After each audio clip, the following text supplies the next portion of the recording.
મિત્રો, ગઈકાલના ટોપિકમાં આપણે બે મુદ્દા ખાસ જોયા છે. આકૃતિ અને આલેખનું શું મહત્ત્વ છે, અને બીજો એક ક્વેશ્ચન ખૂબ મહત્ત્વનો હતો. આકૃતિ કે આલેખ દોરતી વખતે કઈ બાબતો ધ્યાનમાં રાખવી જોઈએ. હવે એમાં આપણે આગળ વધીએ. આજનો મુદ્દો છે આકૃતિના પ્રકારો કેટલા છે અને કયા કયા. મિત્રો, આકૃતિના કુલ અહીં દર્શાવ્યા છે તે પ્રમાણે 6 પ્રકારો છે. આ સવાલ 2 ગુણમાં પૂછાય છે. તો આ 6 પ્રકારોમાં કયા કયા છે? સૌથી પહેલો પ્રકાર છે ચિત્રાકૃતિ.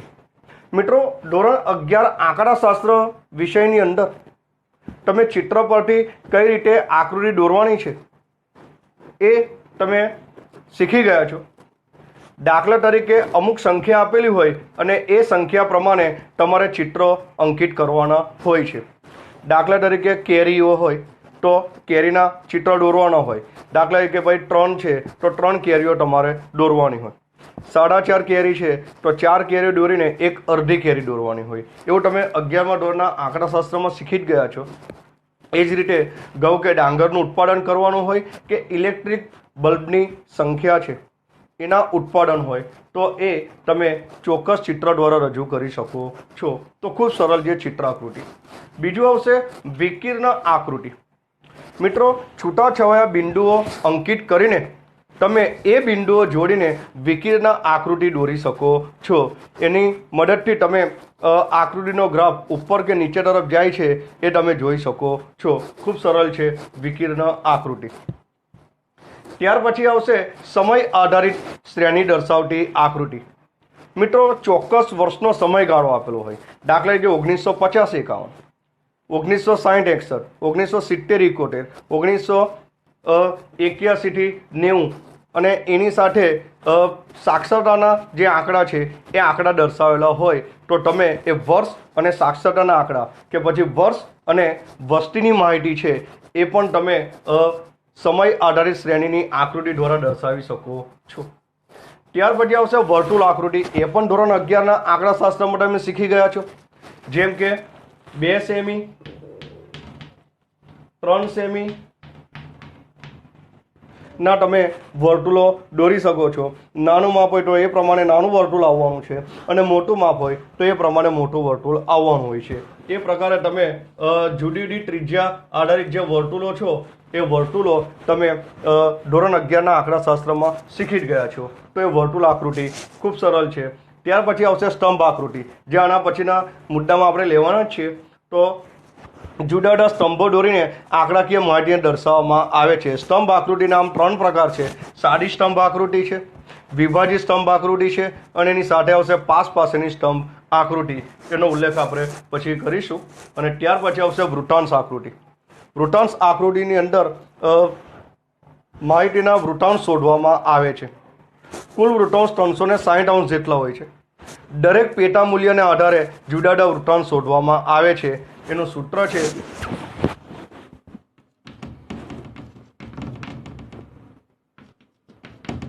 પેટા મૂલ્ય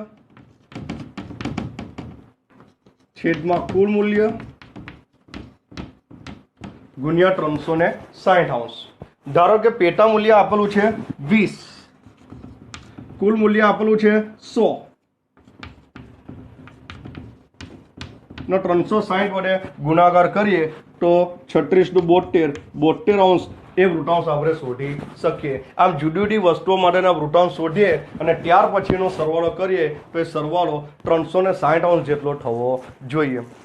એની પણ થોડી માહિતી તમે ધોરણ 11ના અર્થશાસ્ત્ર વિષયની અંદર શીખી ગયા છો અને આંકડાશાસ્ત્ર વિષયની અંદર પણ તમે એની માહિતી મેળવી જ છે. તો આ રીતે આકૃતિના કુલ પ્રકારો 6 છે. ચિત્રાકૃતિ, છૂટાછવાયા બિંદુઓ આધારિત વિકીર્ણ દર્શાવતી આકૃતિ, સમય આધારિત સામયિક શ્રેણીની આકૃતિ, વર્તુળ આકૃતિ, સ્તંભ આકૃતિ અને વૃત્તાંશ આકૃતિ. તો આ સવાલ 2 માર્કની અંદર પૂછાય છે. આકૃતિના પ્રકારો કેટલા છે અને કયા કયા? તો આકૃતિના કુલ 6 પ્રકારો આ પ્રમાણે તમે દર્શાવી શકો. ત્યાર પછી આપણા સવાલમાં આપણે થોડા આગળ વધીએ. હવે આ સવાલનો બીજો ભાગ છે જેની ઉપર આપણે વાત કરી સ્તંભ આકૃતિ. તો સ્તંભ આકૃતિ એટલે શું અને સ્તંભ આકૃતિના પ્રકારો કયા કયા છે એની આપણે માહિતી મેળવીએ. તો સૌથી પહેલાં આપણે જોઈએ કે સ્તંભ આકૃતિ કોને કહેવાય. તો સ્તંભ આકૃતિ કોઈ એક ચલના મૂલ્યની વિવિધ વિભાગો વચ્ચેની વહેંચણી દર્શાવે છે.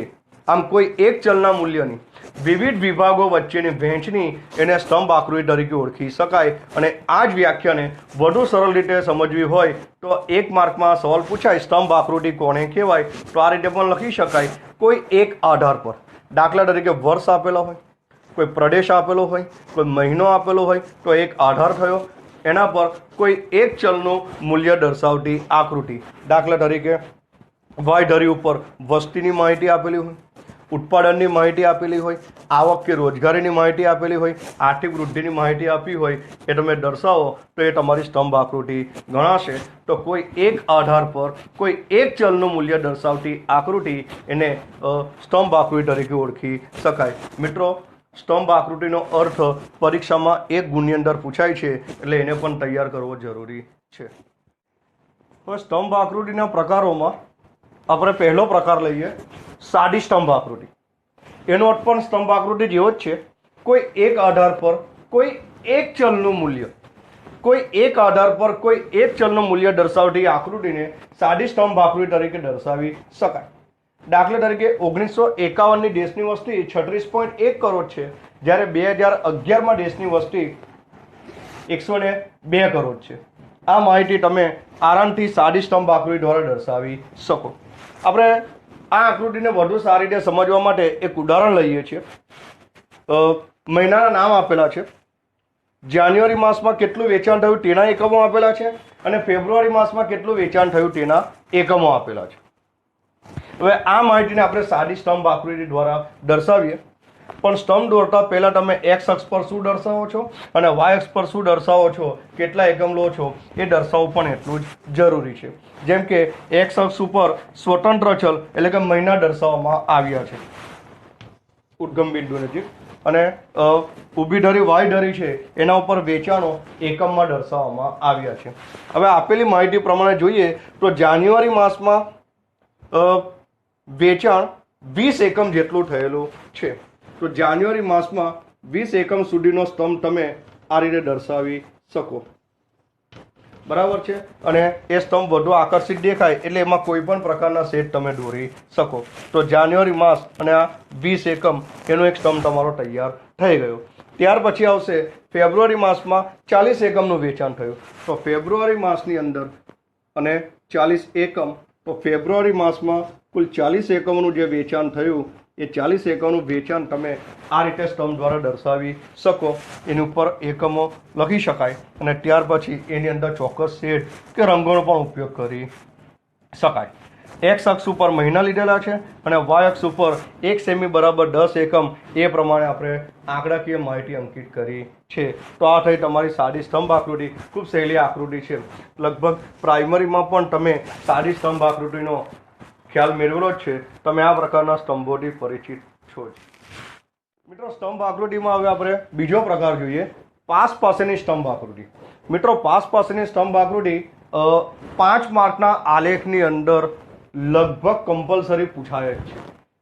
એટલે પાસ પાસેની સ્તંભ આકૃતિ વધુ સારી રીતે તૈયાર કરવાની. પાસ પાસે સ્તંભ આકૃતિ કોને કહેવાય?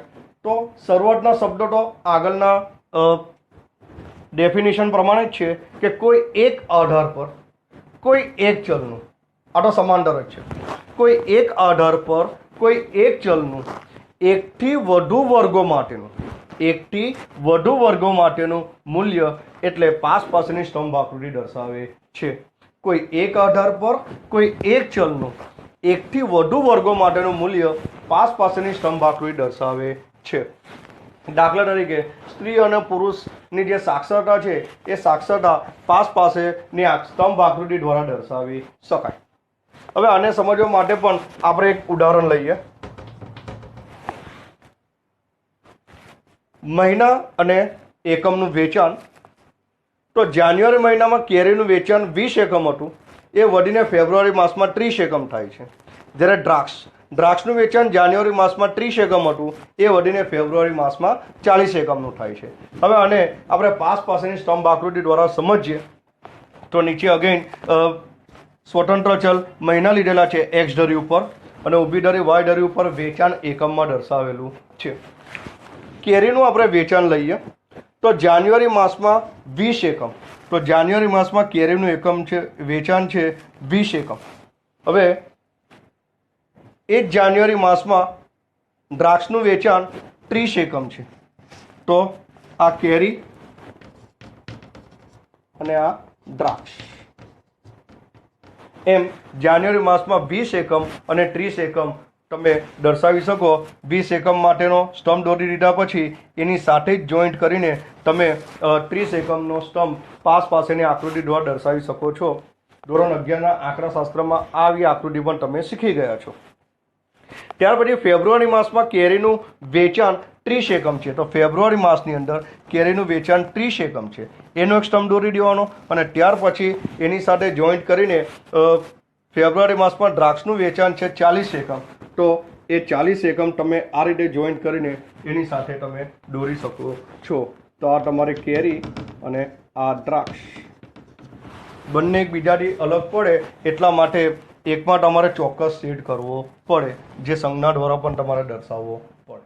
તો આ થઈ તમારી પાસેની સ્તંભ આકૃતિ, જે તમે ચોક્કસ સારી રીતે સમજી શકો છો અને પરીક્ષા માટે આ ખાસ તૈયાર કરવાની રહેશે.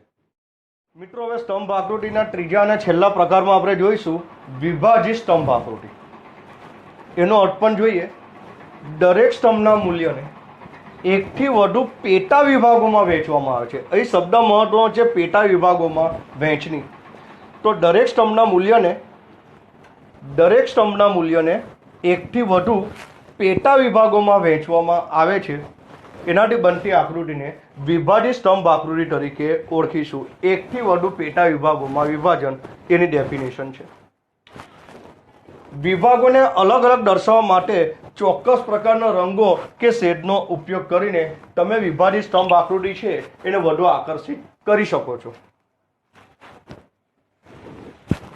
11મા ધોરણના આંકડાશાસ્ત્ર વિષયની અંદર તમે વિભાજિત સ્તંભ આકૃતિ શીખ્યા જ છો, જેમાં જુદા જુદા ખર્ચા આપેલા છે. કૌટુંબિક ખર્ચા, દાખલા તરીકે ખોરાક પાછળ કેટલો ખર્ચો થાય છે, કપડાં પાછળ કેટલો ખર્ચો થાય છે, ઈંધણ પાછળ કેટલો ખર્ચો થાય છે, મનોરંજન પાછળ કેટલો ખર્ચો થાય છે વગેરે. એને તમે વિભાજિત સ્તંભ આકૃતિ દ્વારા દર્શાવેલું જ છે. એક ઉદાહરણ દ્વારા આપણે વધુ ચોક્કસ રીતે સમજવાનો પ્રયત્ન કરીએ તો 2 વિસ્તાર આપેલા છે, ગ્રામ્ય અને શહેરી વિસ્તાર ભારત દેશના. વેચાણ જાન્યુઆરી માસનું અને ફેબ્રુઆરી માસનું ચોક્કસ એકમમાં દર્શાવેલું છે. જાન્યુઆરી માસનું ગ્રામ્ય વિસ્તારમાં વેચાણ થાય છે 20 એકમનું અને ફેબ્રુઆરી માસમાં 30 એકમનું. જ્યારે શહેરી વિસ્તારમાં જાન્યુઆરી માસમાં 40 એકમનું અને ફેબ્રુઆરી માસમાં 50 એકમનું થાય છે. જાન્યુઆરી માસમાં કુલ વેચાણ આપણે જોઈએ તો કુલ 60 એકમો છે, જ્યારે ફેબ્રુઆરી માસમાં કુલ વેચાણ 80 એકમોનું થાય છે. હવે આને આપણે વિભાજિત સ્તંભ આકૃતિ દ્વારા દર્શાવવાનો પ્રયત્ન કરીએ તો એક્સ અક્ષ ઉપર માસ એટલે કે મહિના દર્શાવ્યા છે, જાન્યુઆરી અને ફેબ્રુઆરી, જ્યારે વાય અક્ષ ઉપર વેચાણ એકમમાં દર્શાવેલું છે. વાય અક્ષ ઉપર 1 સેમી બરાબર 20 એકમ લેવાના રહેશે. તો જાન્યુઆરી માસમાં આપણે જોઈએ તો ગ્રામ્ય વિસ્તારમાં વેચાણ 20 એકમ છે. કુલ 20 અને 40 60 એકમનો સ્તંભ પહેલાં દોરી દેવો. તો 20 અને 40 એટલે કુલ 60 એકમ થાય છે. તો 60 એકમનો પહેલાં આખો સ્તંભ દોરી દેવાનો. આ દોરવાની એક રીત છે. તો 60 એકમનો એક સ્તંભ દોરી દેવાનો. ત્યાર પછી એમાં ગ્રામ્ય વિસ્તારનું વેચાણ જે 20 એકમ, તો પહેલાં 20 એકમ દોરી દેવાનું. તો બાકીનું શહેરી વિસ્તારનું જશે, એટલે બાકીનું ઉપરનું તમારો 40 એકમ છે એ શહેરી વિસ્તારનું આવી જશે. તો આ પહેલો સ્તંભ આ રીતે તૈયાર કરી શકાય. એ જ રીતે બીજો સ્તંભ આપણે જોઈએ ફેબ્રુઆરી માસમાં. તો ફેબ્રુઆરી માસમાં કુલ વેચાણ છે 80 એકમનું, એટલે પહેલાં 80 એકમનો એક સ્તંભ આ રીતે દોરી દેવાનો. ત્યાર પછી એની અંદર ગ્રામ્ય વિસ્તારનું જે વેચાણ જે 30 એકમ છે, તો ગ્રામ્ય વિસ્તારનું વેચાણ 20 અને 40 એકમની વચ્ચે 30 એકમ તમારે લઈ લેવાનું. તો બાકીનું 50 એકમ જ આવશે. એમ મળીને કુલ 80 એકમ થશે. તો ઉપરનું 50 એકમ થશે. બંને વિભાગો એકબીજાથી અલગ પડે એટલા માટે શહેરી વિસ્તારના જે વેચાણ છે જેઠ મહિનાના, એને આપણે ભાઈ અલગ સેટ કરીને દર્શાવેલું છે. એની સંજ્ઞા પણ બાજુમાં આ રીતે દર્શાવવામાં આવી છે. તો આ થઈ તમારી વિભાજિત સ્તંભ આકૃતિ. ખૂબ સરળ છે.